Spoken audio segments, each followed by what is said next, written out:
Hi guys, this is Jonathan Lambert with the Mathematics Development and Support Service at the National College of Ireland, and this short video, another video in our series dealing with logarithms, is going to concentrate on how to evaluate logarithms. Okay, so this video will be the evaluation. Let's say the evaluation, okay, of logarithmic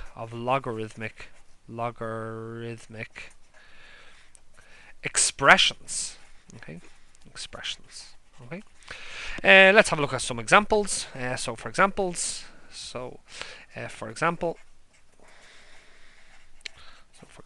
let's say what we want to do. Let's say is just say e1. Okay, we'd like to evaluate. Let's say the log of 4 to the base 2. Okay, what is the log of 4 to the base 2 as a value? Okay, so we'd like to do this evaluation. Let's just recall what a logarithm is. Okay, a logarithm. So a log is simply an exponent. Okay, so for example, log of b to the base a.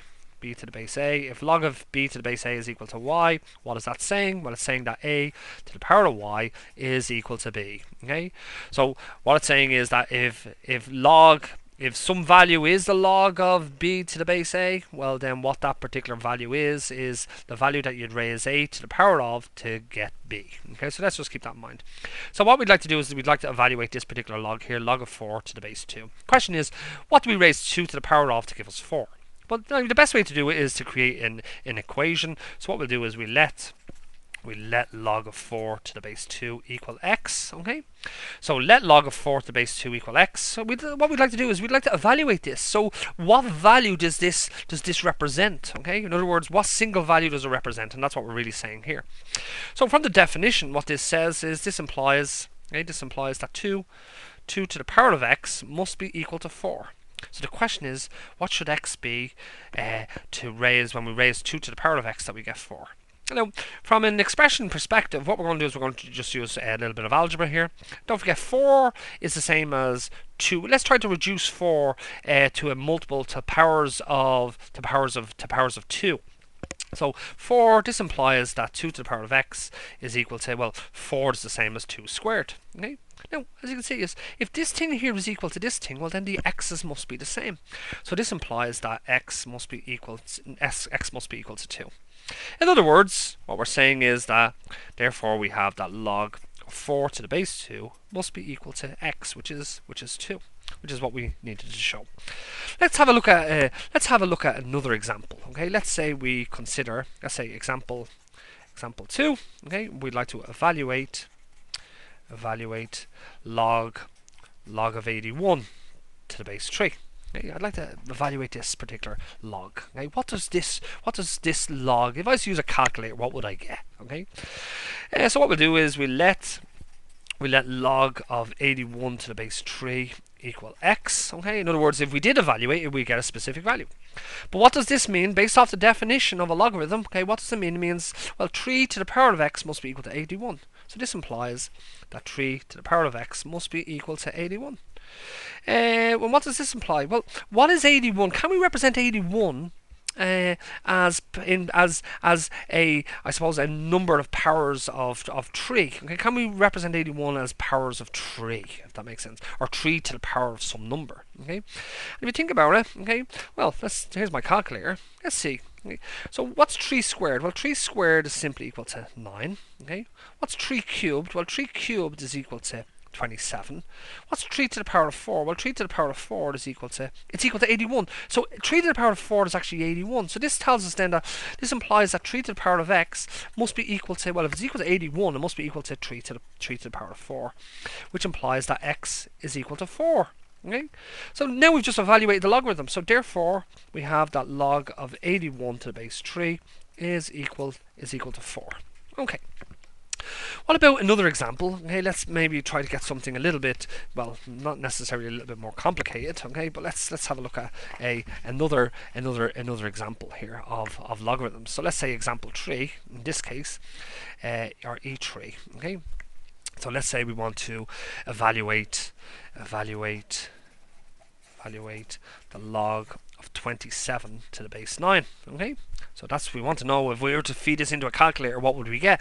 We want to use algebra. Okay, so well, let's just say that we know what that value is. Let's say that value is x. Okay, so let log of 27 to the base 9 equal x. Okay, and what does this tell us? From the definition of our logarithm, this means that 9 to the power of x must be equal to 27. So this implies that 9 to the power of x must be equal to 27.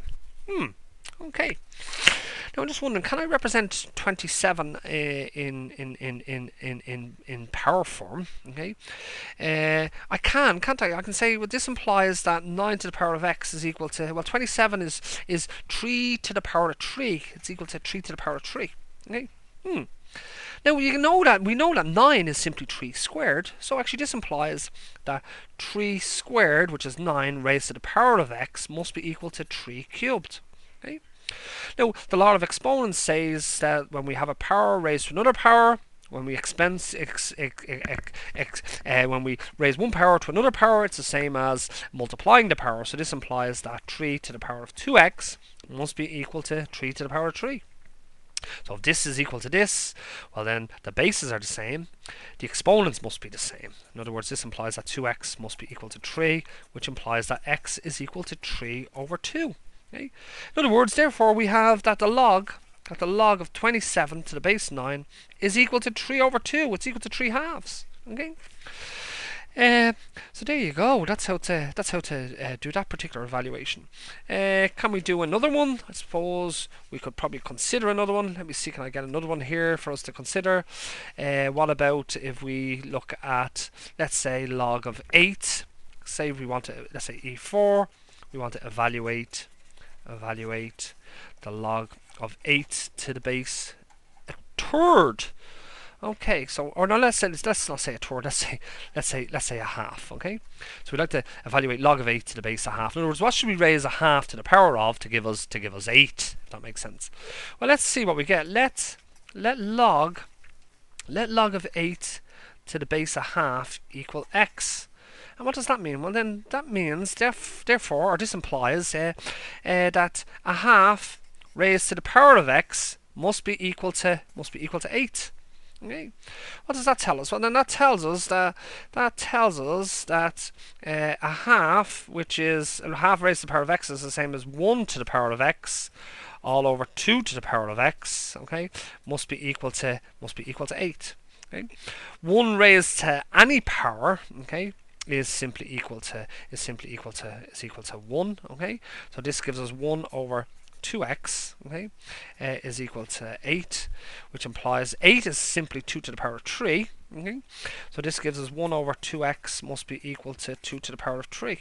Okay, which tells us that cross multiplying here that 1 over 2 to the power of 3 must be equal to 2 to the power of x, which implies that when we bring the let's say this term that's the denominator above the line, this becomes 2 to the power of minus 3 must be equal to 2 to the power of x. And this implies, doesn't it? Yeah, this implies that minus 3 is equal to x, or x is equal to minus 3. So therefore we have that the log of 8 to the base a half is equal to minus 3. Okay? I probably went a long way around there to get to this particular solution. But what you can actually see, hopefully, is that to evaluate particular logarithms, okay, okay, what we do is we let the log equal a specific and unknown value, and then we apply the logarithmic rule, okay, and then we just apply some algebraic manipulations. Okay, guys, once again, this was Jonathan Lambert with the Mathematics Development and Support Service at the National College of Ireland. And I hope that this video, another video in our series of videos on logarithms, dealing with how to evaluate a logarithm without using a calculator, okay? I hope that this was in some way intuitive, and more importantly, I hope that was helpful for you. And thanks for watching. Okay, bye bye.